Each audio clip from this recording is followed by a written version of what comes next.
I've got a very special beer here today. It is from two breweries collaborating for the very first time. One of them is from the United Kingdom and the other one is from Sweden. Maybe you can guess it, maybe not. I'll give you another little hint. The UK one is very, very famous worldwide for amazing, juicy IPAs and double IPAs and hazies, all that kind of stuff, big, juicy beers.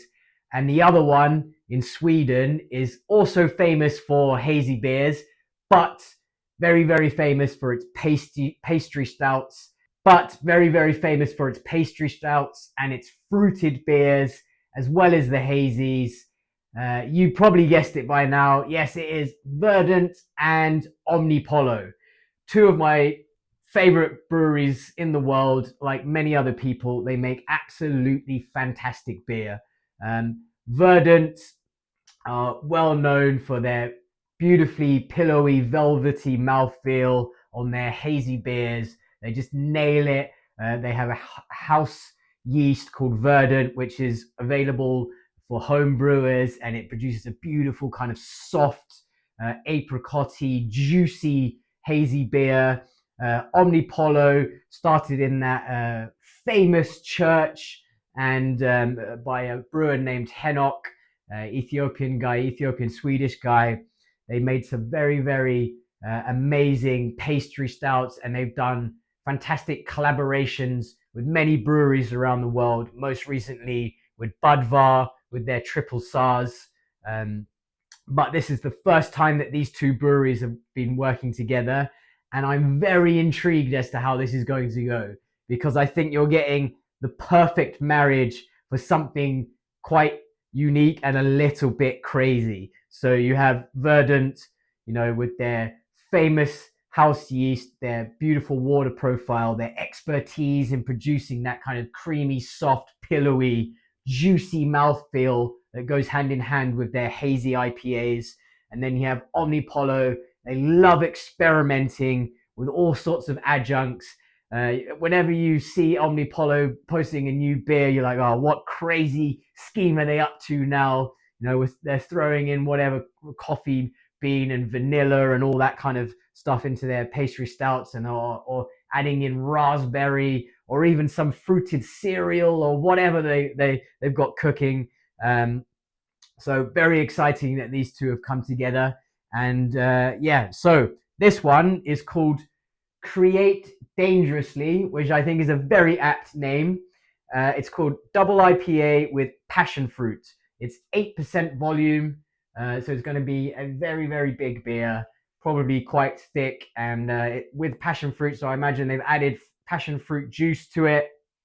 Let's read the back of it. So, double IPA, Passionfruit, 8%. The hops listed are Mosaic, Nectaron, and Eclipse. So, you have the classic Mosaic. That's going to be mango and citrus and pineapple, all that kind of stuff. That's a classic American hop. Then you have Nectaron and Eclipse. These are New Zealand and Australia. Again, lots of kind of big fruity flavors like passion fruit, a little bit tropical, a bit of mango, a bit of citrus going on, all sorts going on with that. And they're going to pair that with some passion fruit juice, I think, which is what Omnipollo is very famous for doing, adding these kind of crazy adjuncts. So I imagine that Verdant have been like, we can provide the expert hazy recipe, and you guys can tell us how the hell we add that juice, because in a way that doesn't kind of blow it up. So this is the marriage of those two breweries, and it's pretty exciting. It's going to be a world away from all the German lagers that I've been drinking recently. So let me crack it open and just see how wacky this beer is. I'm sure it's going to be amazing. They're two amazing breweries. So let's find out.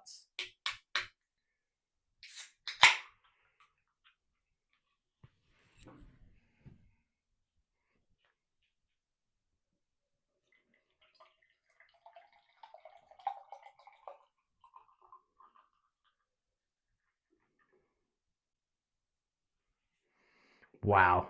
It's filled this whole room with aroma. It's unbelievable. absolutely unbelievable. I wasn't sure what I was expecting it to look like. I thought it might be like, I don't know, red in color or something, like crazy kind of um, passion fruit colored. I don't know. It's passion fruit is red, isn't it, or like a purpley color? Um, but no, it looks like a beautiful kind of verdant style hazy double IPA, a DIPA, and it's just exploded with very very fruity aromas that I mean I was holding out here and it's just filled up this shed. So it's like mind blowing. Like I said, coming from the German lagers I've been smelling, there's a very kind of delicate and like floral, and this is just like kabang, like boom, in your face. Like so, I mean, appearance wise, beautiful, beautiful color, nice, beautiful haze on it. It's kind of like a light, kind of brightish yellow color, very very white head on it. Can top it up because I've been talking too much. There you go. So big kind of tropical flavor. Definitely getting the passion fruit, and then there's also like the sweetness of, I want to say like pineapple, maybe a bit of mango. Citrus is in there as well. It's just really nice. It's not like super like, you know, it's not over the top. It's just like a really beautifully smelling beer. So let's see how it drinks.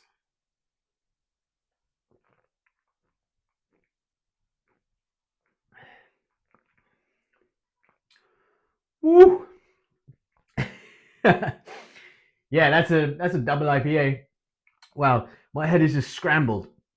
So immediately as it hit my tongue, it was passion fruit immediately.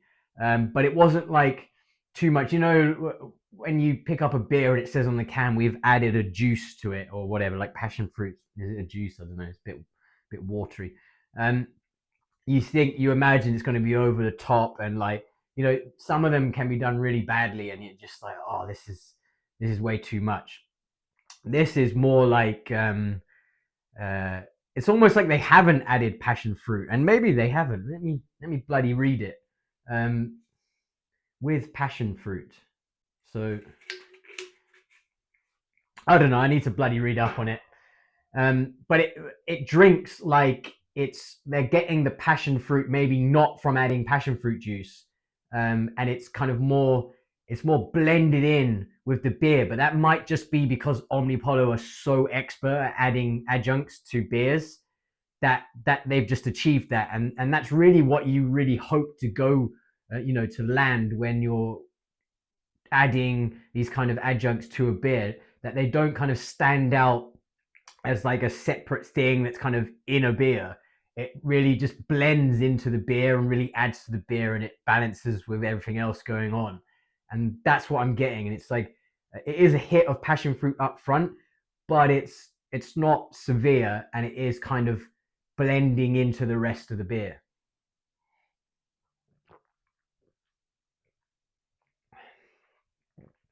You are getting this unbelievably soft, classic verdant mouthfeel, just really creamy. I guess that's the verdant yeast.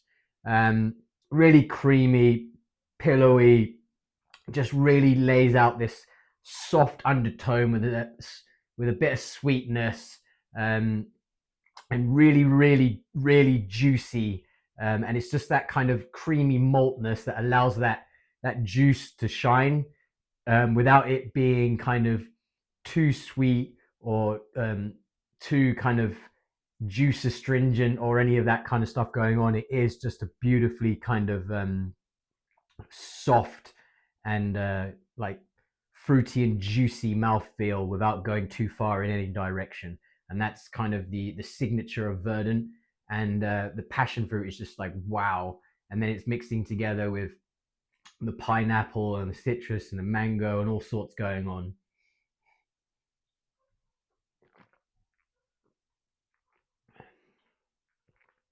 And I mean, I've been talking all this long, and it is at 8%, but it is not drinking like 8%. This is drinking like a hazy pale ale, like a 5-6%er, not an 8%. Like there's no, I'm not getting any kind of strong alcohol sense of this beer. Sometimes when you drink a DIPA, it's like, yeah, that's a strong one. It's very juicy and it's beautifully dry hot, but it's got that kind of kick to it. This does not have a kick to it. This is very, very, very drinkable at 8%.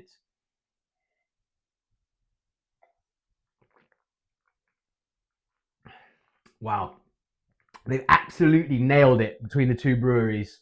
Um, just expert breweries, and they've come together in some sort of like super beer. They've produced a super beer.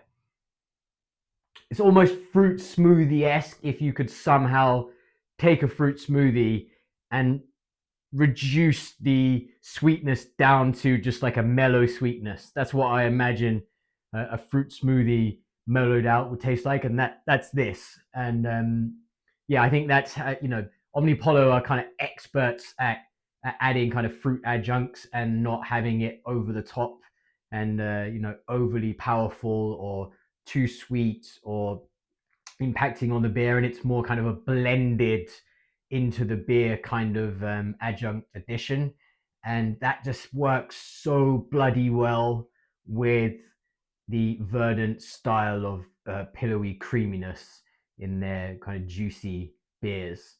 And if I was Henok at Omnipollo, I'm saying his first name like I know him. I don't. I've just watched lots of videos of him. Um, if I was Henok, I would have been trying to glean as much information out of Verdant as possible as to how they're doing their things, because the Omnipollo's influence with Verdant has produced an absolutely exceptional beer, and maybe Omnipollo is going to be making some unbelievable double IPAs in the future from what they've learned from this collaboration. And likewise, maybe Verdant are going to start doing some adjuncts in their beers, because I don't think they do a lot of it, or if any at all. And as a brewery, they are basically bread and butter producing phenomenal, nearly said another word then, phenomenal hazies and juicy beers.